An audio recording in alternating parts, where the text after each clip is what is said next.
Yes, gentlemen and gentlemen, Larson is back again with Kung Fail. You all want it, it's by far my most popular show, so here's a Kung Fail about Bart Vale. Huzzah, it rhymes. This is, of course, yet another example of Larson taking advantage of the Pinkman wiping all his material off the internet. I try not to step on people's toes, but now there are no toes to step upon at all. Maybe I should start stepping on more toes, because fuck integrity and respecting other people's creations. I gotta stack that paper. Possessing the physique, the haircut, and the mustache of your average school janitor, Bart Vale made, I don't want to say quite a name for himself, but he made a name for himself in the embryonic days of mixed martial arts. How did he make his name? With blatant lying. Now, to be fair, Bart is not a total fraud. He had a background in Kempo and wrestling, but he followed in the footsteps of the likes of Count Dante and Frank Dukes, and that he took his legitimate background, used it as a base of evidence, so to speak, then built a bunch of fantastical horse shit on top of it. Using his semi-legitimate background, he managed to finagle himself a position in the Japanese shoot wrestling promotion, UWFI, presumably because Japanese wrestling promotions are always on the lookout for large, burly, mustachioed American men to play the bad guy, and I guess Stan Hansen, who was and is by far Japan's favorite mustachioed, burly American man, was busy faffing around with Thunderbolt Patterson in the early 90s WCW. As for how Thunderbolt Patterson ever had a job, he repeatedly threatened to file class action suits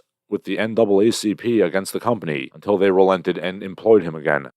There will be a change. Call somebody.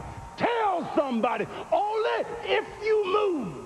But I digress. So Bart Vale had a pretty solid career as a wrestler, a career consisting largely of wearing American flag shorts and having a mustache. In one of those matches, he was booked to go over on Ken Shamrock.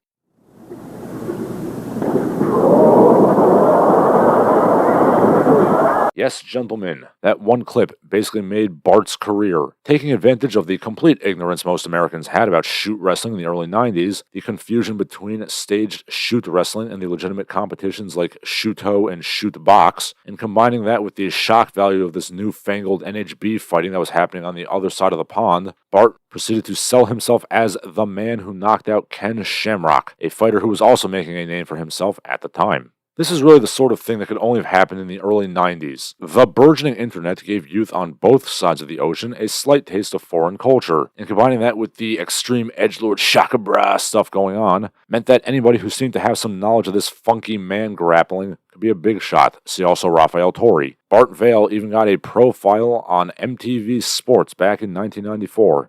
Yes, MTV did sportscasting apparently. My name is Bart Vale. I'm 6'4", 260 pounds, and I do shoot fighting.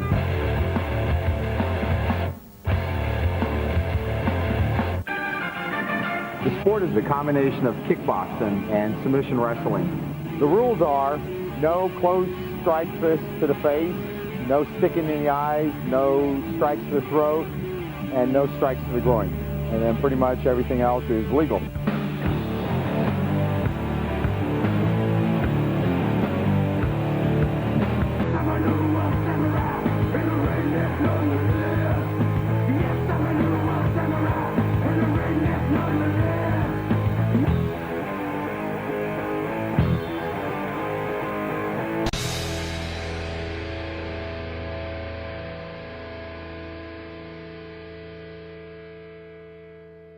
And in the eyes of MTV, sportscasting has to start with a minute of Dean Cain and Junior Seau playing grab ass on the beach. I mean, considering it was the early 90s, I mean, it could be worse. We could have had Pauly Shore doing color commentary.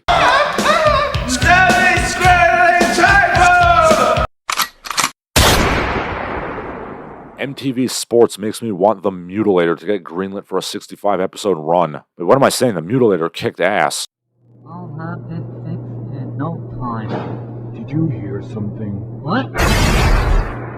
Alright, I'll try to keep digressions to a minimum. So, Bart promoted himself heavily with his great victory over Ken Shamrock. Even Ken Shamrock calling him out for a real fight didn't faze him much. But eventually, all frauds must put their money where their mouths are, and the Vale man had to fight for real. His first venue was the absolute clown show that was the WCC. In the days before the unified rules of mixed martial arts, people just kind of winged it. So the WCC came up with the brilliant idea to have two divisions in their tournament, one for strikers and one for grapplers, and then just kind of combine them in the finals. Also, you could like pull hair and stuff too. It was a complete crapshoot. I don't know how you make Eric goddamn Paulson look like a flat-footed floogie, but by God, they did. And to Bart's credit, he did win an actual fight in this clown show. I mean, granted, he probably won the fight because he was 50 pounds heavier than the other guy, but hey, a win's a win. Looking at the fight, we can see that he has some wrestling skills, some basic kickboxing skills, but he fails to cleanly finish a guy who has no idea what he's doing, and then he resorts to just kind of clumsily mauling him until he can sink in the arm triangle. His next fight against Murakami didn't go so hot either. Despite this being his second fight according to Sherdog, he somehow came in with an undefeated 7-0. I would say this is an indictment of Battlecade's dismal record keeping, but it is a more staid fake record than the horseshit they were peddling at the early UFC tournaments. No, Art Davie, this 400-pound cab driver does not have an 86-0 record. And Fry knocks down Ramirez, and that is it. Congratulations, John Peretti. You're slightly less of a gullible moron than Art Davie. Anyway, the Murakami fight's basically 4 minutes of this.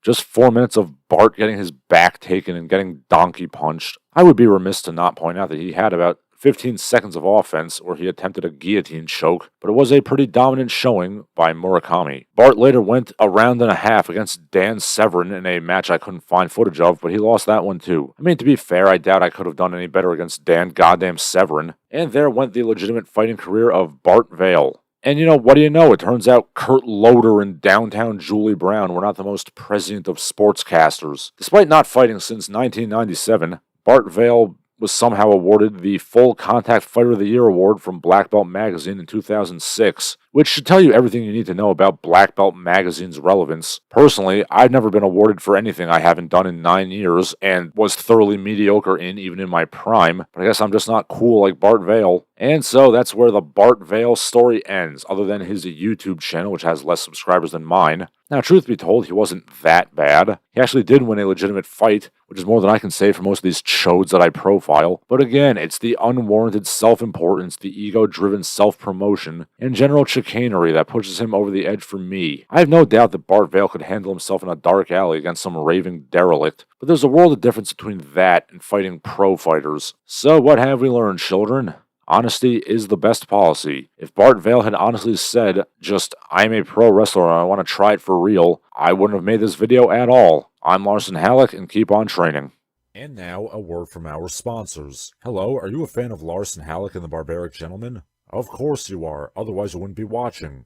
Would you like to help the channel grow? Here's how you can. You can go to patreon.com and pledge some money, joining the ranks of the illustrious heroes you'll find at the end of the video. You can also go to paypal.me/LarsonHalleck to give me some money, or you can follow me on social media, at Larson Halleck on Twitter and Instagram. I don't use right-wing grifter sites like Gab and Parler because they suck. You can also buy my books. The links to do so are in the video description. And of course, please subscribe and spread the word. That name again is Larson Halleck, and I hope you enjoyed the video.